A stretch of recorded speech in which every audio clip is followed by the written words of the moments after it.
तर खूप जण बोलतात तुझ्या व्हिडिओमध्ये कायम तू भांडे घासतानाच दिसते, दुसरं काय तू करतीस का नाही. तर तुम्हाला एक गोष्ट सांगू का, भांडे घासणं किंवा क्लिनिंग करणं ना ही खूप मोठी थेरपी. म्हणजे जेव्हा किचन कट्ट्यावरती सगळा पसारा पडलेला असतो तेव्हा आपल्या ब्रेनमध्ये एक सिग्नल जातो की सगळं कसं अस्तव्यस्त आहे. आणि आपल्या डोक्यामध्ये पण असाच विचारांचा पसारा असतो.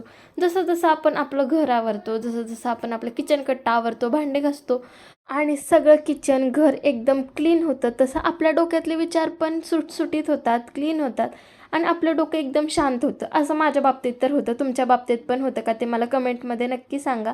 बाकी मी छानपैकी घर आवरून घेतलं कारण मला सुट्टी पडली ना, असं पण मला काही काम करायला नसतं म्हणून मी भांडी घासते. त्यानंतर मी संध्याकाळी थोडा वेळ बाहेर गेले हवेला बसायला. तिथं मम्मी आणि त्याची फ्रेंड मिळून गप्पा वगैरे मारत होत्या. त्यांच्या गप्पा जरा मी ऐकत बसलेली. आणि उन्हाळ्यामध्ये ना मला जास्त करून जेवण करूच वाटत नाही, त्यामुळे आज संध्याकाळी फक्त मी ओली भेळ करून खाल्ली.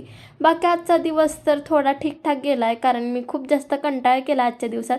बाकी भेटूया उद्याच्या व्लॉगमध्ये.